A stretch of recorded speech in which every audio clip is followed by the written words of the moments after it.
Broadcasting from the business capital of the world, this is the Podcast Business News Network. Welcome back, everybody. Going to talk about something a little different than our normal conversations with her. Now, she's an amazing psychologist. We've talked about a lot over many weeks in terms of therapy and things like anxiety, depression, and all of that. Today, we're going to change it up a little bit, and we are going to talk about energy, what it is, how it supports us, how we can harness the power of energy to move our lives forward, and more. Interesting talk today. And this actually comes in the last chapter of her book, Love Yourself, Love Your Life. And the chapter is called Shine the Light. And I'm intrigued to see what's on her mind when it comes to energy. Dr. Ann Creekmore is back with us. How are you doing today? Great. How are you? Really well, really well. You have great energy. I just want to start by saying that you really do. Well, so do you. Thank you. Thanks. And so people are aware of what we're talking about. Metaphysically, everything is energy. Everything we do. And I'm not just talking about your cell phone, your devices, things like that, your TV. Everything. We are energy. This pen is energy. The chair you're sitting on is energy, meaning it vibrates at a certain frequency, all different frequencies. Two humans will never vibrate at the exact same frequency.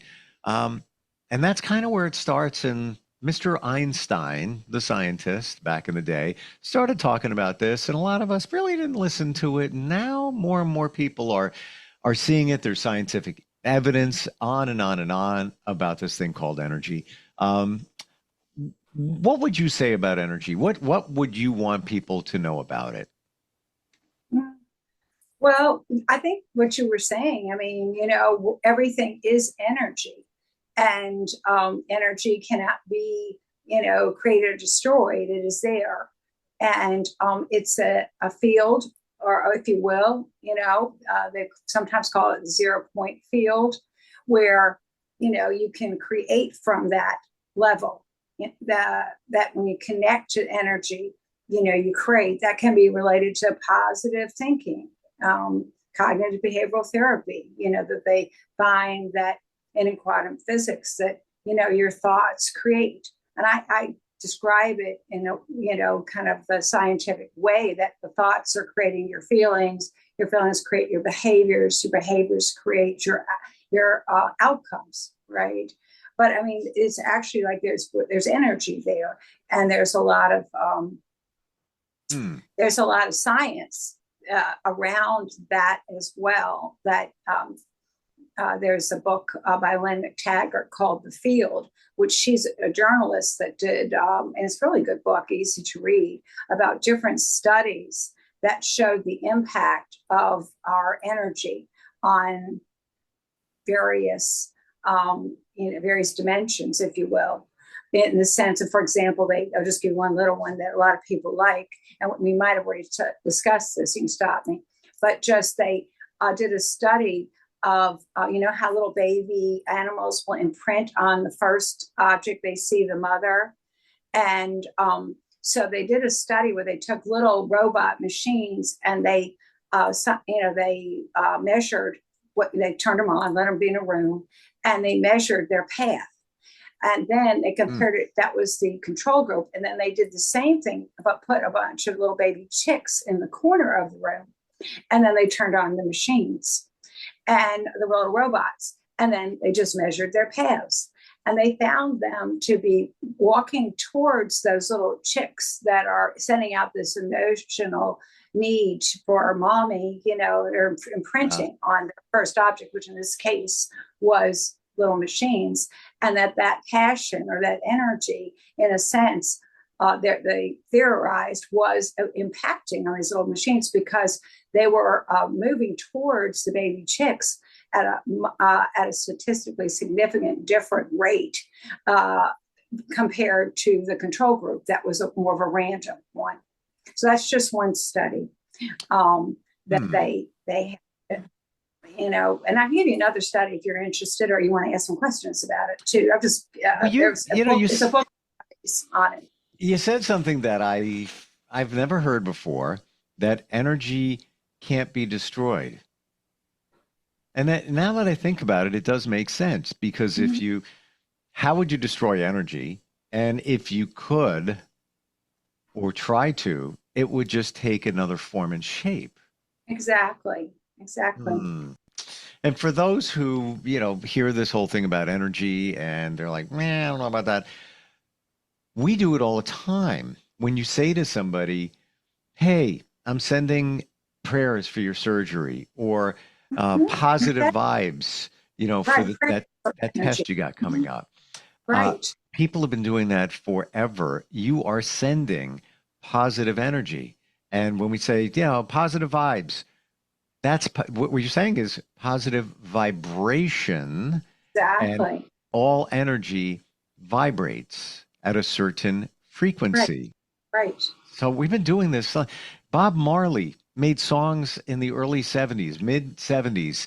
One song is called Positive Vibration. They already started harnessing the power of this and trying to tell people about it in song many, many years ago. Well, we really didn't pick up on it, but that's what's going on here. And Absolutely. energy, these vibrations know no time and space also. So you could Right. say, pray for somebody in their surgery 5 states away, and it can make an impact. Many times people say, yeah, Right. everything turned out great.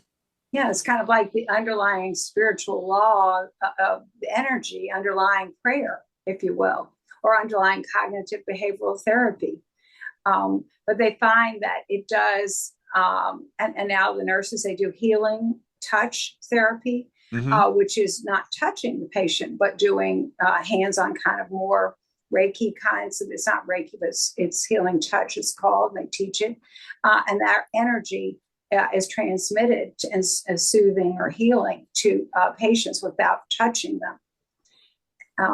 So, yeah, so Mm. there's lots of things. There was a study in this field, the book, The Field, where people were behind a what is it, like the three-way mirror where you can't see, you can see into them, but they can't see out. And they were hooked up so they could be measured for their anxiety levels and so on, to the different machines measuring their galvanic skin responses and other measures of heart rate, respiration, so on. And then they had people outside, kind of like that idea of prayer or cognitive behavioral therapy, your thoughts creating the law of attraction. Um, Mm. that they Mm. were sitting out there, and so they asked the the people to the Confederates, well, to go in and just tell them that they had to wait a moment, and then they'll get to the study. But the actual study was going on, and then the experimenter would be outside sending either love, and positive to them, or sending negative energy, set negative thoughts to them. And statistically significantly, their measures fit with what was being sent. I mean, they got anxious. Everything went up when they were having some negativity, negative thoughts sent, upset that vibe of them. And when they were having the positive and love and peace sent to them, their anxiety levels, all the indices of their anxiety levels went down, and they were at a much calmer state. So, yeah. Let's talk about that. Let's talk about how you use energy all the time and don't even know it in terms of creating your future. And it's been said by many that the energy flows where the attention goes. So that's kind of just what you said there in terms of Exactly. negative Exactly. thoughts, negative vibrations. The highest possible vibration in energy is love. That's the highest one. Exactly. And it can just, even through a window where they're just sitting around waiting, they're impacted by that, sending that vibe of love to them. And Mm. it calms them. And that's so important to think about our relationships when we walk into a room. What kind of vibe are we in, and what kind of vibes are we sending? And how does that affect our relationships and situations? So, There's a field, in psychology called transpersonal psychology. And I think that's an outgrowth of Carl Jung. The great psychologist Carl Jung was very much, a transpersonal psychologist that would include energy, not just totally material determinism, supposedly like Freud was more just behavioral, but more of including this idea of energy. And so psychologists are very Jungian, will use those kinds of ideas. And in transpersonal psychology is a whole separate kind of from regular psychology, but just kind of an outgrowth too, and that focuses on that as well. So I want to share this because I've tested it. I like to test things. Cool. I Yeah. can be skeptical. So let's see how this whole energy thing works. I have walked into a place, call it go to the gym, and I will, prior to walking in, think in my mind, be positive, raise your vibration, just positivity, love, vibrate, positive vibration. I'm intentionally thinking it. I walk through the door. I see the same people. I don't even know who they are. Yeah, it's the same people working out because we all go to the ring around the same time. And normally there's no eye contact or anything, and that's all good. People are doing their thing. And there's one it's a pretty big gym. So this is the one area where you walk to go where you want to get. And when I do that, raise the vibration up, intentional, I'm thinking about it. I'm not doing anything different except thinking that. Exactly. People passing me will smile and say hello. My facial expression has not changed. The day to day, it's not like I'm walking in there with a cheesy grin like, hey, no, I'm not doing anything different. But people respond differently, and I'm convinced that they're picking up on the energy that I'm putting out there. Right. Well, we all know that we pick up on the vibes, right? And it's going to affect us. You walk into a situation, and it's kind of this dark vibe. It affects you, positive. We know that. We pick that up.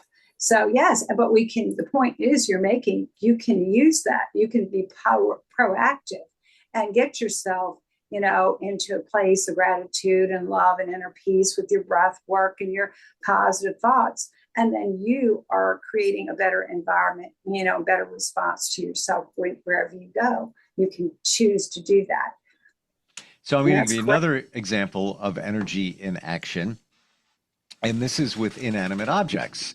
So I have an old Jeep. It's like 25 years old. It's just, it's junky.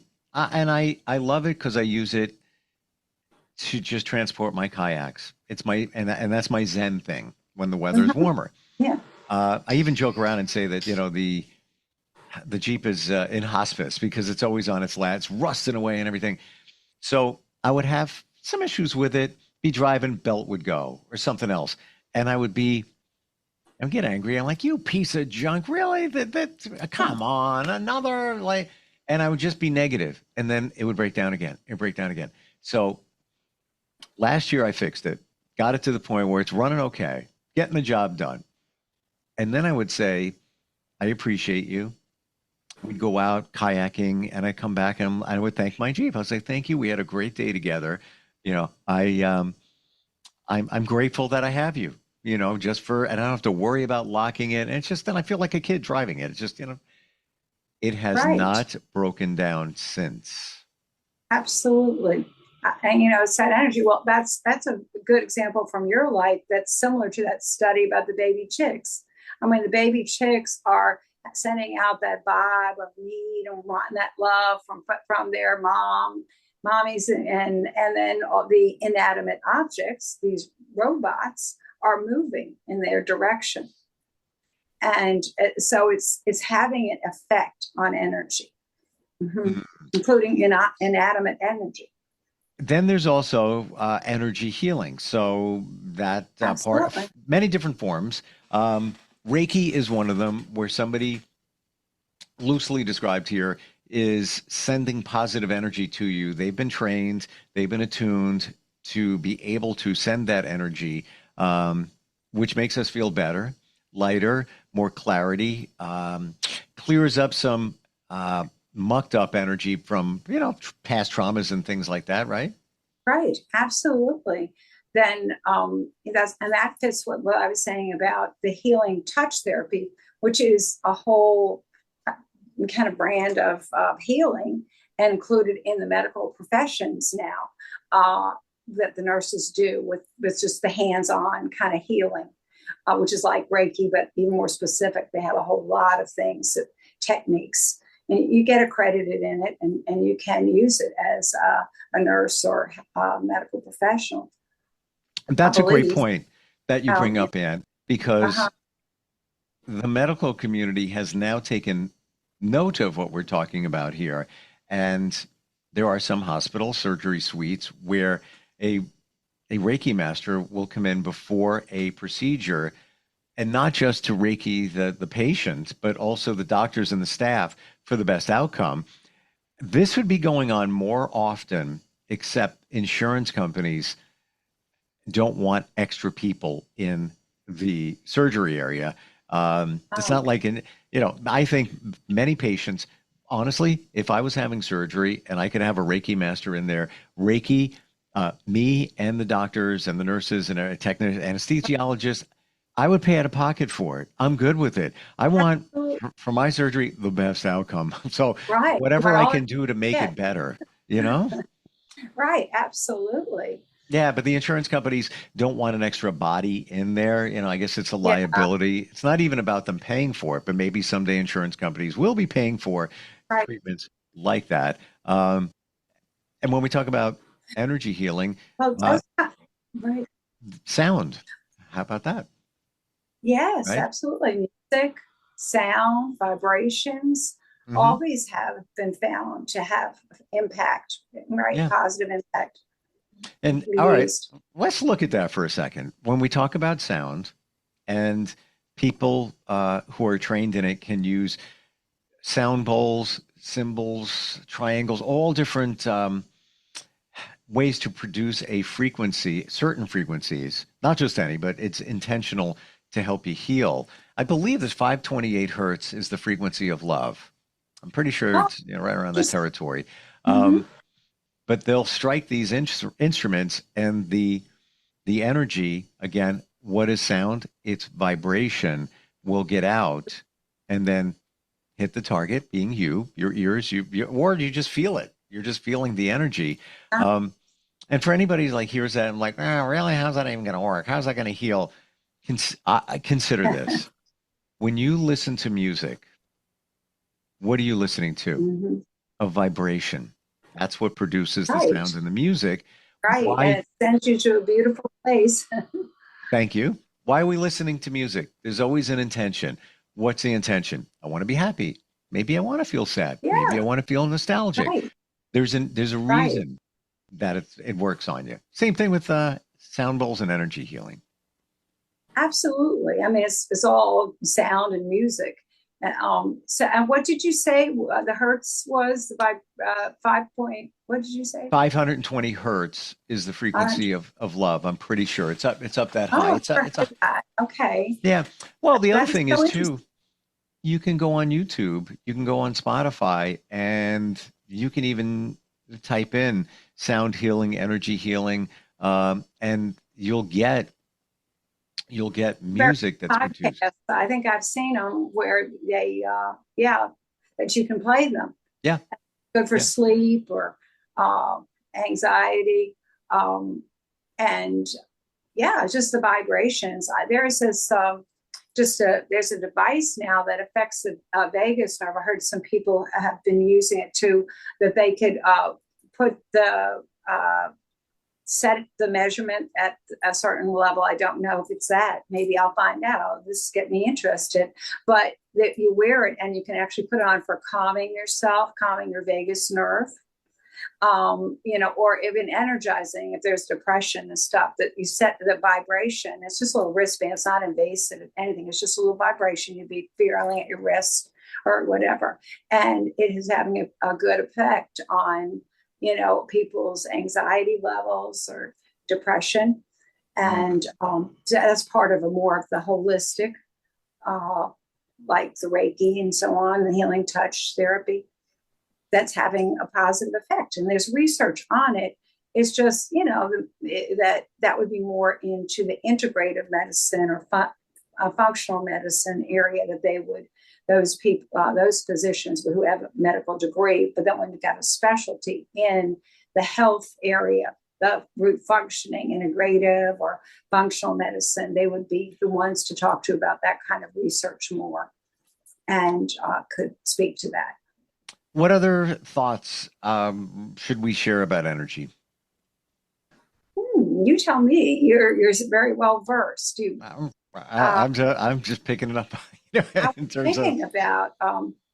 Well, one thing is, I mean, if you look at the idea that energy is never destroyed, that a good percentage of the population, the global population, believes in life after death, which would be a good example of that. It's like your energy, even though it's not going to be in a physical this state form, when you cross over, either the religions believe that you cross over to heaven or whatever it might be called, or maybe you work on your progression of your soul there, or maybe some of the religions believe in reincarnation, so that your energy may cross over, get guidance, and come back to this physical form, to Earth School, to work on your energy, work through your karma, if you will, just getting to that level of being at the highest energy on soft, getting up to that, what we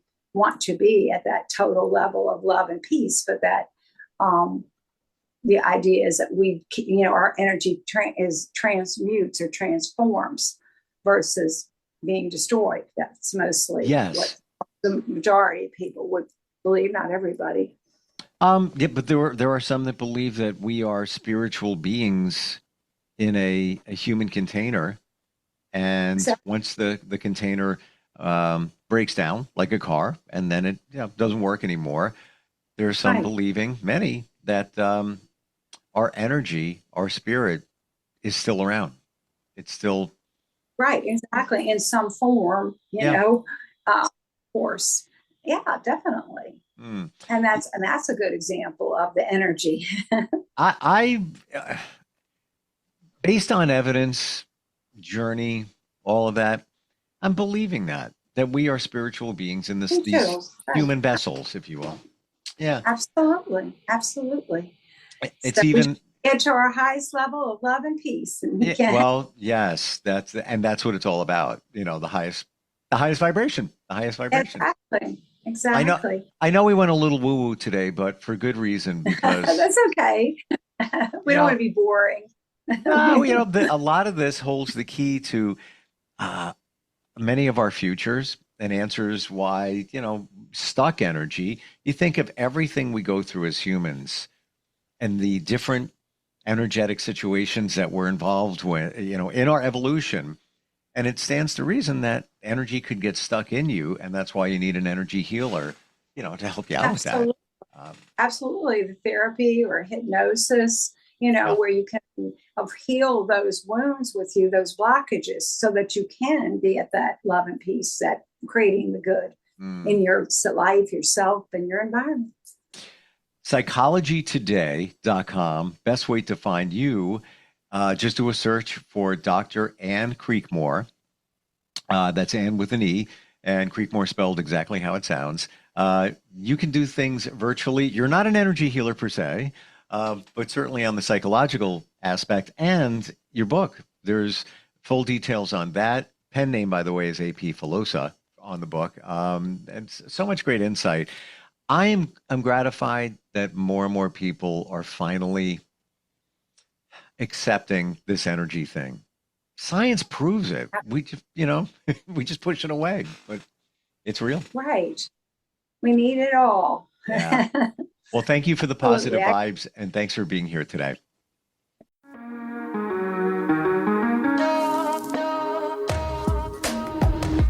Broadcasting from the business capital of the world, this is the Podcast Business News Network.